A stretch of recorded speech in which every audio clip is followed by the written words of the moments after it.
अध्याय 19। आत्म अनुशासन और बच्चे। सही अनुशासन बाह्य कारणों की विवशता से नहीं, बल्कि उन मानसिक आदतों से उत्पन्न होता है जो अवांछित गतिविधियों का बजाय वांछित गतिविधियों की ओर स्वतः ही ले जाती हैं। आप जो भी कार्य करते हैं उसे करने या न करने के संभावित परिणामों पर विचार करके आप उसके महत्व का पता लगा सकते हैं। महत्वपूर्ण चीज वह होती है जिसके महत्वपूर्ण संभावित परिणाम होते हैं, जैसे तेज गति से आने वाली कार के रास्ते से हट जाना। संसार में बच्चों को लाने के परिणाम भी इतने ही महत्वपूर्ण होते हैं, क्योंकि वे 80 वर्ष जो वर्तमान में किसी व्यक्ति की औसत आयु है और उससे आगे भी नाती पोतों और उनके बच्चों तक चलते हैं। इसीलिए अभिभावक बनना सबसे महत्वपूर्ण चीजों में से एक है। एक वयस्क के रूप में आप पर आज भी उन चीजों का प्रभाव होता है जो आपके माता पिता के अभिभावकों ने उनके साथ की या नहीं की। आप अपने बच्चों के साथ जो व्यवहार करते हैं उस पर आपके माता पिता द्वारा आपके साथ किए गए व्यवहार का गहरा प्रभाव होता है। ये परिणाम पीढ़ियों तक चलते हैं और इनका उनकी आजीवन खुशी पर बहुत ज्यादा प्रभाव होता है।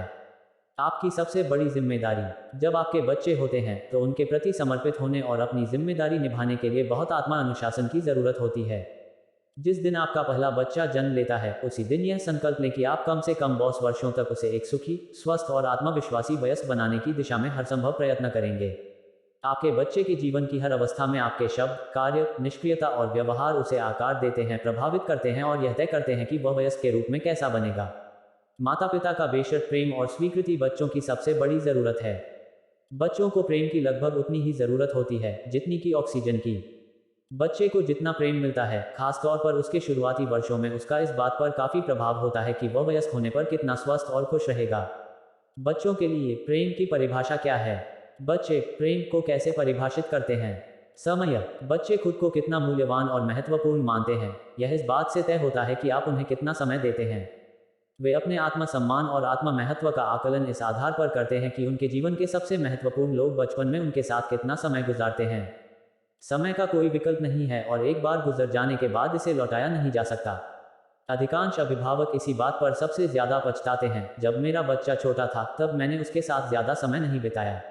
अभिभावक बनने के बाद आपको स्वयं को अनुशासित करना चाहिए और अपने जीवन को इस तरह व्यवस्थित करना चाहिए ताकि आप बच्चे के शुरुआती वर्षों में उसे पर्याप्त समय दे सकें। जो भी गतिविधियां आपको उत्कृष्ट अभिभावक बनने से रोकती हैं, आपको अनुशासित होकर उन्हें कम करना चाहिए, उनमें कटौती करनी चाहिए और उन्हें छोड़ देना चाहिए। आंखें खोलने वाला अनुभव। कुछ वर्ष पहले मेरे एक दोस्त ने विवाह किया।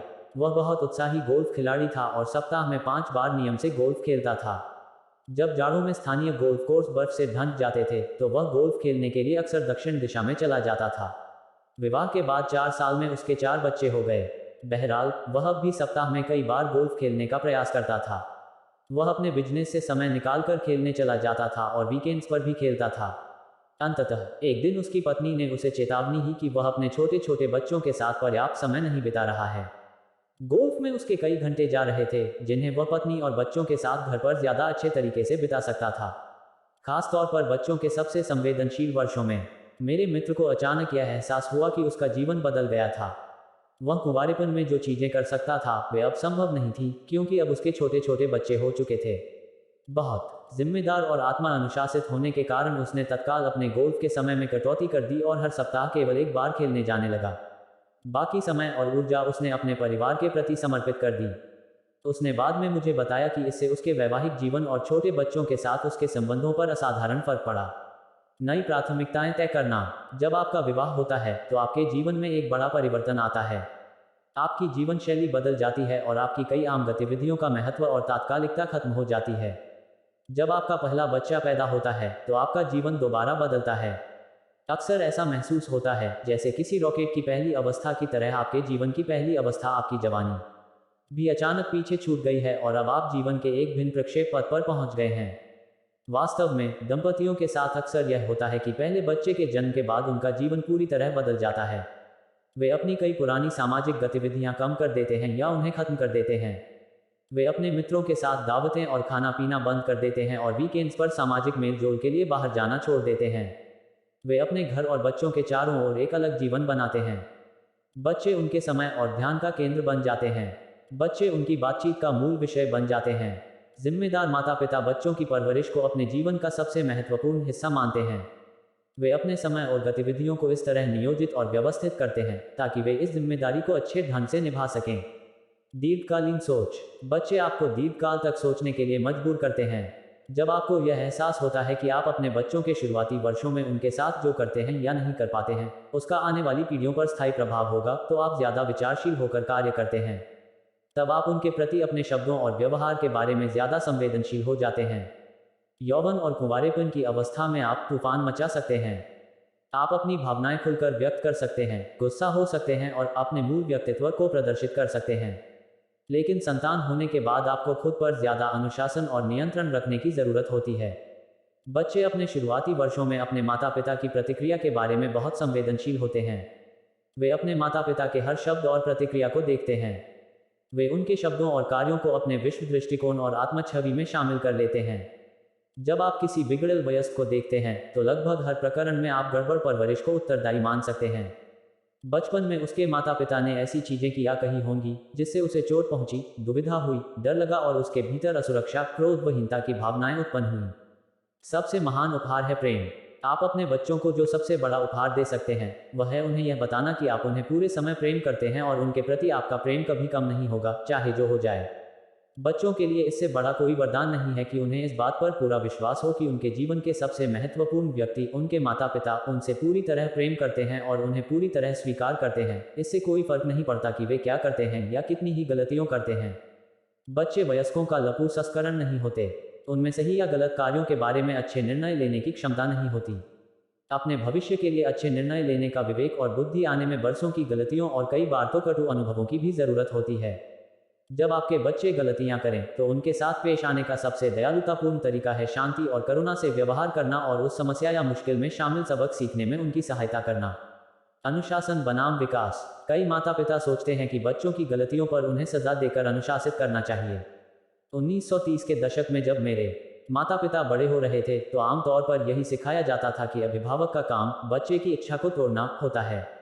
इस दृष्टिकोण की वजह से एक पीढ़ी के बच्चे टूट गए, जिनके माता पिता को महसूस होता था कि बच्चों को अपने मनपसंद नन्हे वयस्कों के सांचे में ढालना उनका कर्तव्य है। लेकिन सच्चाई यह है कि हर बच्चा संसार के बाकी लोगों से अलग और अनूठा होता है। हर बच्चा अपने अनूठे स्वभाव, व्यक्तित्व और भिन्न रुचियों व गतिविधियों के प्रति नैसर्गिक रुझान लेकर इस संसार में आता है। लोग अक्सर यह देखकर आश्चर्यचकित होते हैं कि उनका हर बच्चा दूसरे बच्चे से अलग है, हालांकि वे एक ही माता पिता की संतानें हैं और उसी परिवार में पल रहे हैं।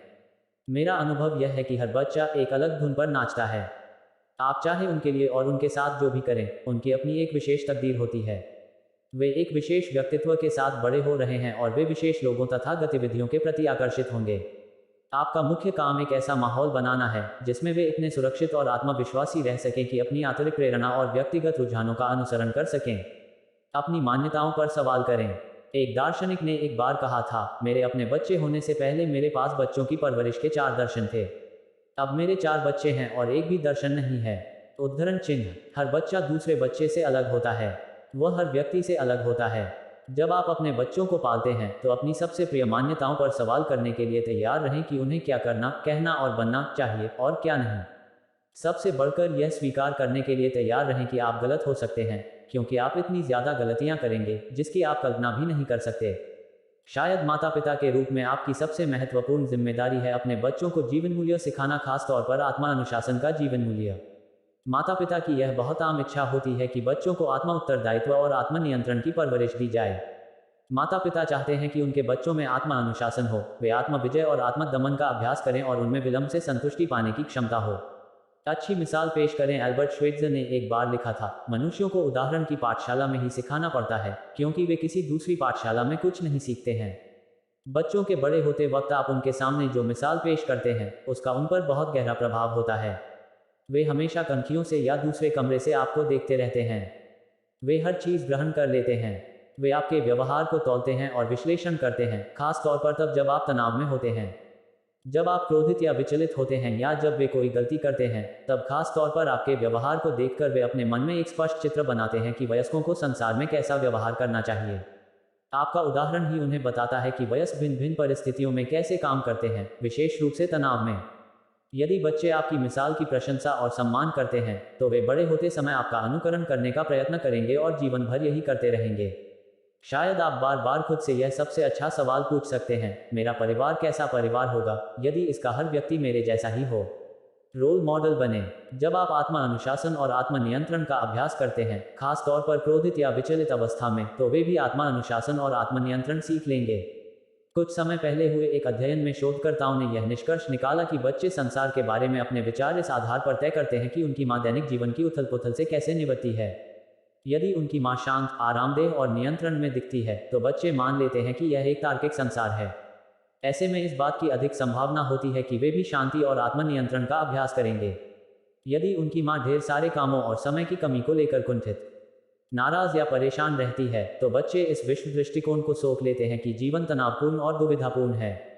चरित्र निर्माण। अभिभावक के रूप में आपका सबसे महत्वपूर्ण कार्य अपने बच्चों का चरित्र निर्माण करना और उन्हें जीवन मूल्य सिखाना है। आप उन्हें सिखाते हैं कि कौन से मूल्य महत्वपूर्ण हैं, खास तौर पर ईमानदारी और बोलने के आप रोल मॉडल बनकर मिसाल पेश करते हैं और हर समय उन्हीं जीवन मूल्यों को प्रदर्शित करते हैं जिन्हें आप अपने बच्चों में देखना चाहते हैं। चूंकि सत्यनिष्ठा चरित्र का बुनियादी जीवन मूल्य है, इसलिए आप अपने बच्चों को जो सबसे महत्वपूर्ण जीवन मूल्य दे सकते हैं वह है सच बोलना। ज्यादातर माता पिताओं को बच्चों के झूठ बोलने पर बड़ा सदमा लगता है। बड़े होते समय वे सब नहीं बोलते, वे छोटे बड़े दोनों ही तरह के झूठ बोलते हैं। अक्सर इससे माता पिता को धक्का लगता है, क्योंकि उन्हें महसूस होता है कि वे अपने बच्चों को सही प्रशिक्षण देने में असफल रहे। लेकिन चिंता न करें, झूठ बोलना बचपन का सामान्य और स्वाभाविक हिस्सा है। यह संवाद का ऐसा रूप है जिसे बच्चे यह देखने के लिए आजमाते हैं कि क्या यह कारगर है। अगर बच्चे यह पाते हैं कि झूठ बोलने से उन्हें मनचाही चीजें जल्दी और आसानी से मिल जाती हैं, तो वे नियमित रूप से झूठ बोलने लगेंगे। मिसाल के तौर पर, मैंने एक बार अपने बेटे माइकल से एक सवाल पूछा। उसने ऐसा जवाब दिया जो पूरी तरह झूठ था। मैंने उससे पूछा, माइकल, तुमने यह क्यों कहा? तुम जानते हो कि यह सरासर झूठ है। 10 साल के माइकल ने बड़ी स्पष्टता से जवाब दिया, देखिए, मुझे लगा कि मुझे इसे आजमाकर देखना चाहिए। बच्चे झूठ को आजमाकर यह देखेंगे कि क्या यह कारगर रहता है। अगर वह कारगर नहीं रहेगा, तो वे किसी दूसरी चीज को आजमाएंगे और आमतौर पर वह दूसरी चीज सच बोलना होती है। हमेशा सच बोलें। एक दिन मेरी पत्नी और मैं बच्चों की परवरिश पर एक पुस्तक पढ़ रहे थे। उसमें हमने एक सवाल देखा, अगर आपके बच्चे झूठ बोलते हैं तो उन्हें सच बोलने से डराने के लिए जिम्मेदार कौन है? इससे हमारी आंखें सचमुच खुल गईं। हम तुरंत अपने बच्चों के साथ बैठे और हमने उनसे कहा, आगे से हमेशा सच बोलो। हम तुमसे वादा करते हैं कि सच बोलने पर तुम कभी मुश्किल में नहीं पड़ोगे। अगर तुम झूठ बोलते हो तो हम विचलित हो जाएंगे और तुम्हें सजा देंगे, लेकिन अगर तुम सच बोलोगे तो तुम्हें कोई सजा नहीं मिलेगी। उस दिन के बाद से कुछ अपवादों को छोड़कर हमारे बच्चों ने हम पर सत्य को आजमाया। समय के साथ उन्हें हर मामले में सच बोलने की आदत पड़ गई। हम भी अपने वादे पर कायम रहे। हमने सच बोलने के लिए अपने बच्चों को कभी सजा नहीं दी। एक दिन हम परिवार की डिनर टेबल पर बैठे थे। हमारे एक बच्चे ने बताया कि उसका दोस्त कोई गलत चीज करने की योजना बना रहा था और उसने हमारे बेटे से कहा कि वह उस बारे में हमसे झूठ बोले। मेरे बेटे ने कहा, मैंने उससे कह दिया कि मैं अपने माता पिता से कभी झूठ नहीं बोलता। उसका दोस्त बोला, हर बच्चा अपने माता पिता से झूठ बोलता है। मेरे बेटे ने दोहराया, मैं अपने माता पिता से कभी झूठ नहीं बोलता, क्योंकि मुझे इसकी जरूरत ही नहीं पड़ती। मैं हमेशा उन्हें सच्चाई बता सकता हूं और इससे सब कुछ ठीक रहता है। हमारे तीनों बच्चों ने यह बात सुनी और वे सभी इससे सहमत थे। उन्होंने हमें बताया कि हमारा परिवार बेहतरीन है, क्योंकि उन्हें अपने माता पिता से कभी झूठ नहीं बोलना पड़ता। आत्मविश्वास की बुनियाद। जब बच्चे सच बोलते हैं तो वे शक्तिशाली बनकर बड़े होते हैं। उनमें ज्यादा आत्मविश्वास, आत्मसम्मान और आत्मगौरव होता है। वे आपकी आंखों में आंखें डालकर आपको सटीकता से बता सकते हैं कि वे क्या सोच रहे हैं या महसूस कर रहे हैं। वे उन बच्चों से बहुत अलग होते हैं जिन्हें अपने माता पिता से चीजें छिपाने के लिए लगातार झूठ बोलना पड़ता है या सच्चाई पर पर्दा डालना पड़ता है। बच्चों की परवरिश में ऐसे अनगिनत समय आएंगे जब वे कोई ऐसी चीज करेंगे या कहेंगे जो आपको नापसंद होगी या जिससे आपको गुस्सा आ जाएगा। ऐसे मौकों पर आपको कदम उठाने या प्रतिक्रिया करने से पहले विचार करने के लिए खुद को अनुशासित करना होगा और अपने क्रोध पर काबू करना होगा। आपको खुद को याद दिलाना चाहिए कि तनाव के एक पल में आप जो करते हैं उसे आपका बच्चा जीवन भर याद रखता है और उसका उसके भविष्य में अनंत काल तक प्रभाव हो सकता है। बच्चे जीवन मूल्य 2 तरीकों से सीखते हैं, एक तो सैद्धांतिक ज्ञान द्वारा और दूसरा है मिसाल द्वारा। उन्हें बड़े होते समय दोनों ही तरीकों से सिखाना चाहिए। जब आप उन्हें जीवन मूल्य सिखाते हैं और व्यक्तिगत रूप से प्रेम के मूल्य का पालन करते हैं, खास तौर पर अपने जीवन साथी के साथ कम सौभाग्यशाली लोगों के प्रति करुणा दिखाते हैं, जरूरतमंदों की सहायता करते हैं, आवश्यकता पड़ने पर धैर्य रखते हैं, भिन्न दृष्टिकोणों के प्रति सहिष्णुता दर्शाते हैं, मुश्किलों के बीच साह और विपत्तियों के बीच लगन दिखाते हैं, तो आपके बच्चे इन व्यवहारों आदर्श मान लेंगे। वे यह मान लेंगे कि बड़े होते समय ऐसी स्थिति में उन्हें भी ऐसी ही प्रतिक्रिया करनी चाहिए। क्षमा की शक्ति। आप अपने बच्चों को जो जीवन मूल्य सिखा सकते हैं उसमें क्षमा बहुत महत्वपूर्ण है। क्षमा करने की अक्षमता ही अधिकांश नकारात्मक भावनाओं की जड़ है। जब आप क्षमा के जीवन मूल्य का पालन करते हैं, जब आप बीती बातों को भूल जाते हैं और गलतियों को माफ कर देते हैं, तो आपके बच्चे भी क्षमा करने की योग्यता के साथ बड़े होते हैं। इससे किसी के चोट पहुंचाने पर, जो कि हमेशा ही होता है, वे बरसों तक दुखी रहने से बच जाएंगे। मेरे माता पिता अड़ियल और जिद्दी थे। मंदी के युग के मुश्किल वर्षों के फलस्वरूप उनमें आत्मसम्मान कम था। परिणाम यह हुआ कि एक बार जब वे किसी विषय पर कोई राय दे देते थे, चाहे वह कितनी ही गलत क्यों न हो, तो वे कभी पीछे नहीं हटते थे और कभी अपनी गलती नहीं मानते थे। मैंने संकल्प किया कि जब मेरे बच्चे होंगे तो मैं इसका ठीक उल्टा करूंगा। जब मेरी बेटी क्रिस्टीना छोटी थी, तभी से मैं इस नियम का पालन करने लगा। अगर मैं किसी कारण उस पर चिल्ला पड़ता था, तो मैं हमेशा उससे माफी मांग लेता था। मैं कहता था, मुझे तुम पर चिल्लाना नहीं चाहिए था, मैं गलत था, क्या तुम मुझे माफ कर दोगी? बच्चे पालते समय उनसे असंख्य गलतियां होंगी। कई बार आप अति प्रतिक्रिया कर देंगे। जब तक कि आप संत ही न हो, तब तक यह हमेशा होगा। बहरहाल, जब आप अपने बच्चे के साथ कोई गलती करते हैं, तो आपको साहस और करुणा साथ यह एहसास करना चाहिए कि माता पिता की विनाशकारी आलोचना किसी बच्चे के लिए बहुत दर्द भरी होती है। जाकर उसे वापस ले लें। बच्चे से माफी मांग लें। भले ही बच्चे का व्यवहार गलत हो, लेकिन इससे आपकी नकारात्मक और चोट पहुंचाने वाली प्रतिक्रिया सही साबित नहीं हो जाती। बस इतना कह दें, मुझे अफसोस है, मुझे माफ कर दो, उद्धरण चिन्ह, और वे हमेशा कर देंगे। जिस पल आप किसी भी तरह की चोट पहुंचाने के लिए बच्चों से माफी मांगते हैं, वे नकारात्मकता या हीनता का भावनाओं से मुक्त हो जाते हैं। अपनी ठेस पहुंचाने वाली कठोर बात को वापस लेकर आप उन्हें एक बार फिर खुश और आत्मविश्वासी बना देते हैं। बच्चों को सिखाना कभी खत्म नहीं होता। बच्चों को सही जीवन मूल्य और सही व्यवहार सिखाना एक ऐसा काम है जो जीवन भर चलता है। सच्चाई और करुणा पर केवल एक भाषण देने से ही काम नहीं चलता। जब तक बच्चे आपके साथ रहते हैं, तब तक आपको लगातार, बार बार, साल दर साल बातचीत और मिसाल द्वारा सबक को दोहराना होता है। एक अभिभावक ने मिस मैनर्स नामक शो होस्ट को एक पत्र लिखकर पूछा था, बच्चों को टेबल मैनर्स सिखाने में कितना समय लगेगा? मेरे लाख समझाने के बावजूद बच्चे फूहड़पन से खाना खाते हैं। मिस मैनर्स ने जवाब में यह कहा, धैर्य रखें। बच्चों को टेबल मैनर्स सिखाने के लिए 15 साल तक लगातार सिखाना पड़ता है, और इसके बाद भी इस बात की कोई गारंटी नहीं है कि आपका प्रयास सफल ही होगा। उनके रोल मॉडल बने। जाहिर है, यदि आप चाहते हैं कि आपके बच्चे किसी खास तरह का व्यवहार करें, तो आपको साल दर साल लगातार वैसे ही व्यवहार का प्रदर्शन करना होगा। यदि आप चाहते हैं कि बच्चे सलीकेदार कपड़े पहने, तो आपको सलीकेदार कपड़े पहनने होंगे। अगर आप चाहते हैं कि बच्चे अपना हुलिया सही रखें, तो आपको भी अपना हुलिया सही रखना होगा। अगर आप चाहते हैं कि बच्चे व्यवस्थित और कार्यकुशल बने, तो आपको खुद भी व्यवस्थित और कार्यकुशल बनकर उन्हें इसका तरीका दिखाना होगा। हर दिन याद रखें कि आपके बच्चे जीवन भर वैसा ही व्यवहार करेंगे जैसा आप करते हैं। इस तरह सोचने पर आप आत्म अनुशासन और आत्मनियंत्रण के अधिक ऊंचे स्तर का अभ्यास करने के लिए विवश होते हैं। आप जानते हैं कि आपके व्यवहार के परिणामों का प्रभाव कई साल बाद जीवन में आपके बच्चे की संभावनाओं पर पड़ेगा। बच्चों की परवरिश करते समय आपको इतना अनुशासित होना चाहिए ताकि आपके बच्चे उच्च आत्मसम्मान वाले, सकारात्मक और आत्मविश्वासी बने और उन्हें अपने महत्व का उचित एहसास हो। यह बहुत ही महत्वपूर्ण है, क्योंकि आपकी परवरिश के परिणाम आपके जीवन के अंत तक कायम रहेंगे। कार्य अभ्यास। एक कौन से 2 गुण हैं जिन्हें आप अपने व्यवहार द्वारा बच्चों को दिखाना और सिखाना चाहते हैं? 2 वे कौन से 2 गुण हैं जिन्हें आप अपने बच्चों में सबसे ज्यादा डालना चाहते हैं और आप यह काम कैसे कर सकते हैं? 3 यदि आप अपने बच्चों के लिए उत्कृष्ट रोल मॉडल होते, तो आपका व्यवहार कितना अलग होता? वैसा व्यवहार आज ही से शुरू कर दें। 4 आपके बच्चों ने ऐसी कौन सी गलतियां की हैं जिन्हें आपको तत्काल माफ कर देना चाहिए और भुला देना चाहिए? 5 आप अपने बच्चों के साथ ज्यादा समय बिताने के लिए कौन से काम तुरंत करने वाले हैं? 6 अपने बच्चों में सत्य का गुण भरने के लिए आप कौन से कार्य करने वाले हैं? 7 आप अपने बच्चों को आत्म अनुशासन, आत्मनियंत्रण और आत्म विजय का ज्यादा अभ्यास करने के लिए कैसे प्रोत्साहित और पुरस्कृत कर सकते हैं?